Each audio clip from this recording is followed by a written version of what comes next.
Hi, Rabbi. Thank you. So last week we discussed the topic of Sefer Torah. I want to continue this week. We ended up with two tracks. One we'll call the Rashi track, one we'll call the Rambam track. And the difference was, can you buy a Sefer Torah and fulfill your obligation? When I say buy, I mean buy a finished Sefer Torah. You walk into Rabbi Anderson, he has a Sefer Torah there, it's all finished. And you say, hey, you know what, I just learned the sugya about Sefer Torah, I'm hot, I want to buy one. Do you fill your mitzvah? It's all finished. Pasuk says, Kitvu lachem, you didn't write it, do you do your job or not? So it all goes back to a Gemara over here in Masechet Menachot, Lamed Amud Rishon. Rabbi Yeshua bar Abba says, name of Rav, Lokech Sefer Torah min hashuk, if you buy a Sefer Torah from the street, Kechotef mitzvah min hashuk, it's like you grab the mitzvah. What does it mean like you grab the mitzvah? What does that mean? What does that mean? So Rashi says you got a mitzvah, but it's a lower level. You didn't really put effort into it. It's just you grab something. You didn't put your effort and your time, so it's a lower level mitzvah. Katvo, if you wrote it, then malal ava katuv kil kublo mahashina. You wrote it, or your shaliach wrote it, then you're a great guy like Har Sinai. That's how Rashi learned it. Grade A is to write it, or a messenger, and grade B is to buy it. The Rambam, on the other hand, does not mention buying. And therefore, the Achronim explain, the Rambam learns the Gemara differently. If you buy a Sefer Torah, it's like you did nothing. Did nothing. Paid a lot of money for nothing. For nothing if it's finished. Wow. And so what does it mean if you wrote it like Har Sinai? So what are you supposed to do? Level B is have someone else write it for you, make him a messenger. Okay. The higher level is that you should write it. Those are the two options. Messenger versus you. But buying it is not an option. Write the whole thing, write one letter. Is that enough? We're not talking about letters now. Good question. Right now, put letters on hold. Before any letters, those are Rambam's two options. Write it or commission someone to write it. Okay. Now, according to Rambam, we have to understand what's the difference between buying it that he says doesn't work. And a few pages before, we don't have to turn, I'll just read it to you. It says that lo yitna'eh b'shel avotav. Even though your father left you a Sefer Torah, a man inherited one from his father, he has to write his own. So what's the difference between buying that might work according to Rashi and inheriting that doesn't work? That's the level maybe, or maybe it's worse, or it's the same. So We know inheriting doesn't work for sure. No one says inheriting works. So Okay. why should buying work? it's essentially the same thing. It seems like he's just You didn't write it, right. He didn't do anything. He just so paid for it. right. You paid for it. So one difference is you put effort forth. Maybe you did a tircha, you effort, you bought it, you put something into the pot. So buying might be better than inheriting. So we have inheriting for sure doesn't work. Inheriting for sure doesn't work. Buying might work. And you or commissioning someone definitely works. Okay? Now the hierarchy again is according to Rashi, buying works, but it's a lower level. Writing it is the higher level, and within writing he doesn't really differentiate between you or a messenger. So grade A is writing, grade B is buying. According to Rambam, grade A is you wrote it yourself, grade B is you had a shaliach write it, but when it comes to buying, it doesn't work. Okay. So Rambam's two levels is Rashi's highest level. Right. The same. Good. Okay. Good. Now the Gemara continues and says, Amar Rav Sheshet, in higia afilu ot echat, if you filled in one letter, malal kilu katvos, look, you wrote it. Now what does that mean? If you filled in a letter, it's like you wrote it. What does that mean? What does that mean? So simply you could say you filled in a letter means someone even inherited from his father and filled in a letter. As long as you fill in a letter, it's like you wrote it. You can learn that way. Tosafot says no. Tosafot says migia afilu ot echat perush b'sefer Torah shelakach min hashuk. You bought it, which is normally a lower level. He learns like Rashi. Now that you fill in a letter, lo nechshav od kechotef mitzvah. It's not like you grabbed the mitzvah. Since you bought it from your friend, and by your friend it was pasul, and he wasn't even supposed to own a pasul Sefer Torah. So if you buy a completed Sefer Torah, you didn't really accomplish that much. You did a mitzvah, but you just shifted from one guy to the other. But if you bought a pasul sefer Torah and you fixed it, you're back to grade A. So according to Tosfot, what does it mean you fill in a letter, you're good? It takes a grade B and moves it to grade A. Okay, so fixing it is as you're making a new one, maybe? Right, Is that right. okay? Fixing a bought one is like you wrote it from the beginning. Wow. But that's only you fixed a bought one. They make an inference in Tosfot. If someone inherited it, which is a 0 level, fixing doesn't help. Fixing only upgrades you from B to A. Fixing won't take something that's not workable and make it workable. So if I fix an inherited Sefer Torah, 0. that's according to both opinions? According to everybody, yeah, right now, inheriting, Tosfot says it's going on buying. That means buying, which was a grade B, according to Tosfot and Rashi, I can upgrade it with filling in the letter. So there's between buying and inheriting, even according to both opinions. Even in court, right. Okay. Good. That is Tosfot's approach. Now, the Rambam, Rav Shach makes a diuk in the Rambam. Let's turn the page and we'll see an interesting Rambam. The Rambam says like this. He says, Afal Pi, the fourth line in the Rambam, Afal Pi shniach lo avotav sefer Torah, mitzvah lechtov mishalo. Even though your father left you a sefer Torah, you have to write one. Good. Then he says, Im katvo biyado, hareu ki'ilu kibla mehar Sinai. That's the highest level. If you didn't write it yourself, im eni yodei lechtov achrim kol tzimah, it's the second level. Good.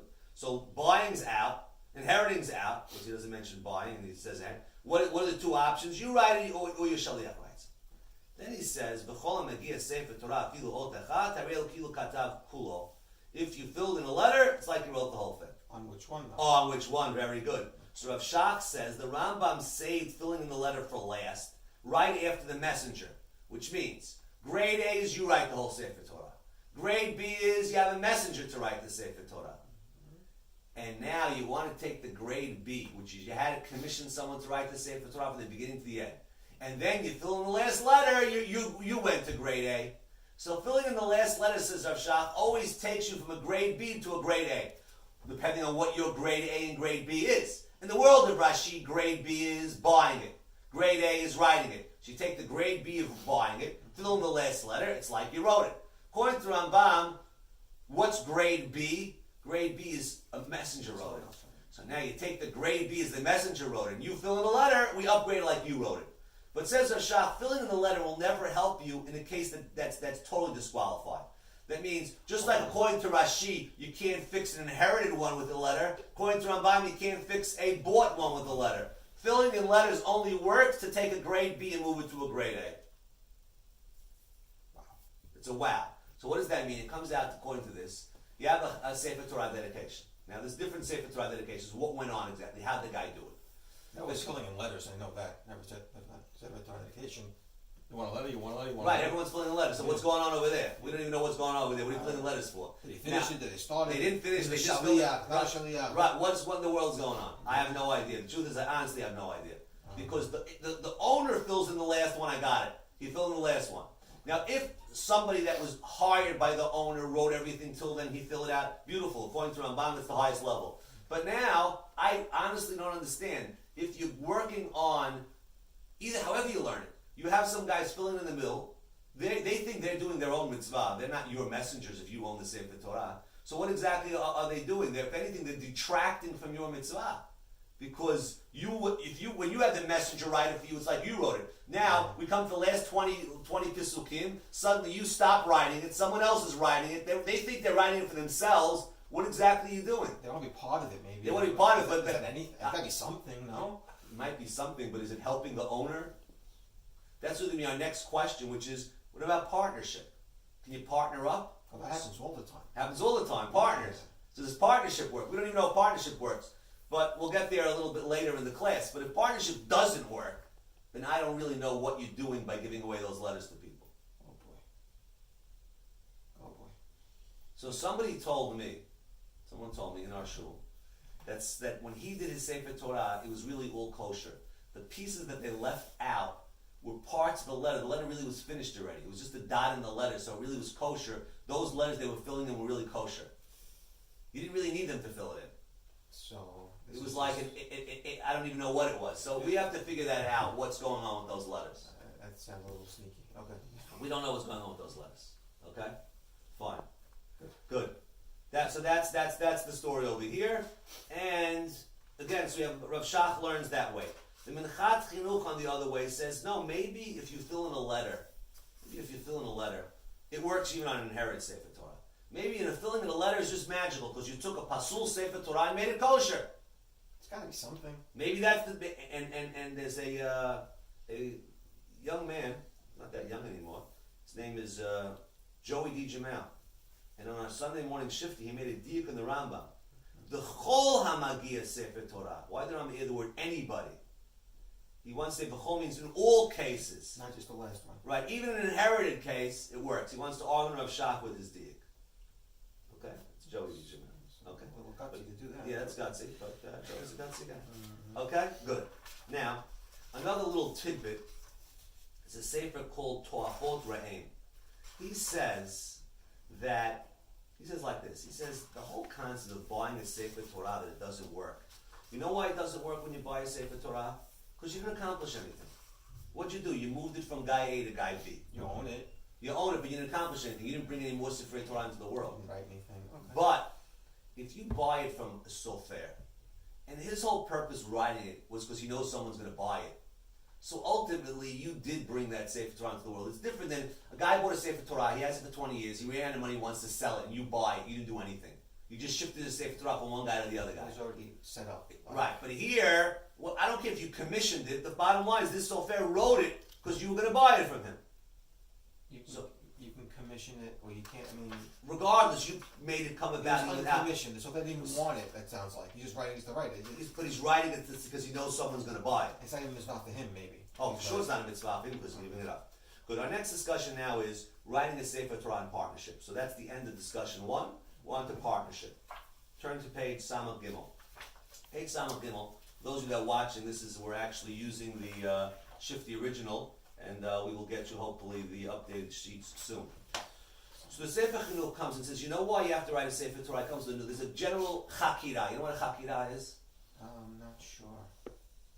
What's a chakira? Chakira is an analysis. Two ways to look at something. Oh, okay. Okay, chakira. So we have a chakira. When Hashem wrote a Sefer Torah, did you say write?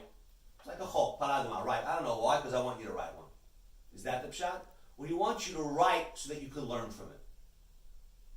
Learn from it. Learn from it. Right. In the old days, they didn't have Gemaras and Mishnayot. They didn't have libraries. They learned from the Sefer Torah. It says limda. It says in the Torah, learn from it. So maybe that's the purpose to learn. Actually, physically learn from it. Physically learn from it. Right. Exactly. Right. Physically learn from it. Yeah. Wow. Yeah. Okay. So now, those are two options. Now, there's going to be a lot of differences in those two options. Difference number one is, we had a question last week. Do ladies have to write a Sefer Torah? Based on the rules of ladies writing mitzvot, would it sound like they should or shouldn't? What's the rule? When does a lady have a mitzvah? A lot of things they don't do. But what's the rule? What do they have to do?